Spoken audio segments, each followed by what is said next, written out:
వంటలకు ఇంతకంటే స్వచ్ఛమైన గానుగ నూనె మరెక్కడా దొరకదు. SRV naturals. ఆర్డర్స్ కై స్క్రీన్ పై నెంబర్ కి కాల్ చేయండి. Welcome to Suman TV. నేను మీ నవీన్. ప్రస్తుతం నేను కుప్పం మున్సిపాలిటీ 7వ వార్డులో అయితే ఉన్నాను. ఇక్కడ ఎక్కువ సంఖ్యలో మనకు మహిళలు కనపడుతూ ఉన్నారు. అంటే ఒక టెంపుల్ వద్దకు వచ్చాము. ఇక్కడ ఏదో టెంపుల్ దగ్గర దర్శనానికి వచ్చిన వాళ్ళు. ఒకసారి వీళ్ళతో మాట్లాడదాము. అసలు కుప్పం అభివృద్ధి ఏ విధంగా జరిగింది, అదేవిధంగా ధన ప్రభావం ఏ విధంగా ఉంటుంది ఈ ఎన్నికల్లో. అసలు అభివృద్ధి కోరుకుంటా ఉన్నారా, లేదంటే ఓటుని డబ్బుతో ప్రలోభాలకు గురి చేసే విధంగా ఉన్నారు, వాటికి వీరు అమ్ముడుపోయే విధంగా ఉన్నారా, ఓటును అమ్మే విధంగా ఉన్నారా, వారిని అడిగి తెలుస్తుంది. అమ్మ నమస్తే. అమ్మ sorry to say this word, ఎందుకంటే ఇప్పుడు ఈ మధ్యకాలంలో మనం చూస్తూ ఉన్నాము, ఓటును అమ్ముకుంటా ఉన్నారు. నాయకులు వచ్చేసి డబ్బులు ఇస్తే, ఎవరు ఎక్కువ డబ్బులు ఇస్తే వాళ్ళకి వేస్తూ ఉన్నారు. సో మీరు కూడా అట్లే ఉన్నారా, లేదంటే స్వచ్ఛందంగా మీ ఓటు హక్కును వినేది? కాదు సార్, మేము స్వచ్ఛతంగా ఉన్నాం. మాకు బాబే రావాలా.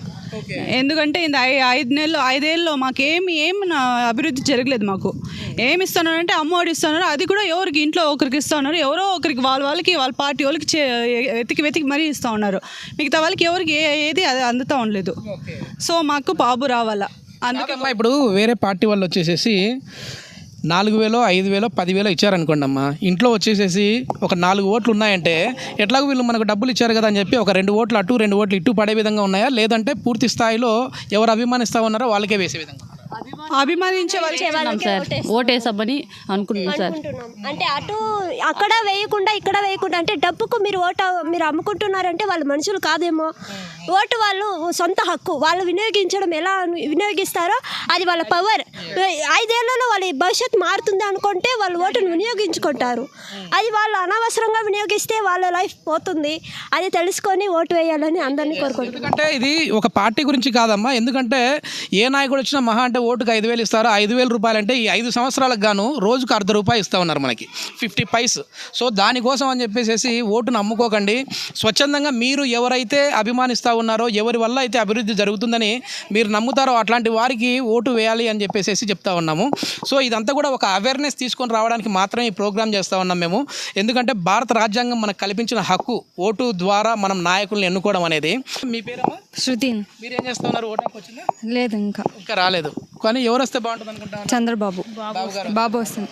ఓకే అమ్మా, మీరమ్మా? చంద్రబాబు వస్తేనే బాగుంటుంది. ఎందుకమ్మా అందరూ కూడా మహిళలు ఎక్కువ సంఖ్యలో బాబు గారి పేరు చెప్తారు? ఆయన అంటే మంచి చేసిండారు కాబట్టి దానివల్ల అందరూ ఆయన్ని కోరుకుంటా ఉన్నారు. ఓకే ఓకే ఓకే అమ్మా, ఎవరన్నా వచ్చారా ఇంట్లో దగ్గరికి డబ్బులు తీసుకొని మీ ఓటు మాకు వేయాలని చెప్పేసి? లేదు సార్, ఏం పార్టీ వాళ్ళు రాలేదు సార్. ఓకే, లాస్ట్ టైం ఎట్లా డైరెక్ట్గా మంచిగానే నిజాయితీగా ఓటేస్తారా, డబ్బు తీసుకుని ఓటేస్తారా? నిజాయితీగానే ఓటేస్తాం సార్. ఇప్పుడు ఎట్లా వేస్తా ఉన్నారు? ఇప్పుడు చంద్రబాబుకి వస్తాం సార్. ఓకే ఓకే అమ్మా, ఎందుకంటే ప్రచారం కూడా ముగింపు దశకు వచ్చింది. ఇప్పుడు ఇంకా నాయకులు డబ్బుల పంపిణీ చేసే విధంగా ఉంటారు. సో మీరు ఎట్లా డబ్బులు ఎంత ఇస్తే మీ ఓటు ఇస్తారు? మాకు డబ్బులే అవసరం లేదు సార్. డబ్బులు అవసరం లేదా? మంచి నాయకుడు కావాలి సార్. స్వచ్ఛందంగా ఓటేస్తారు. మీడియా ముఖంగా ప్రతి ఒక్కరికి కూడా సుమన్ టీవీ తరపు నుంచి చెప్పేది ఏంటంటే, ఓటు హక్కును అనేది మంచిగా మీరు డబ్బు తీసుకోకుండా నిజాయితీగా ఓటు వేసి ఓటు హక్కును వినియోగించుకోండి. నాయకుని, నిజమైన నాయకుని అయితే ఎన్నుకోండి. 13వ తారీఖున మీ అమూల్యమైన ఓటు హక్కును మీరు అభిమానించే నాయకులకైతే వినియోగించవలసిందిగా మనవి. Thank you. సుమన్ టీవీలో మీ పర్సనల్ అండ్ బిజినెస్ ప్రమోషన్స్ కోసం కింది నెంబర్కి కాంటాక్ట్ చేయండి.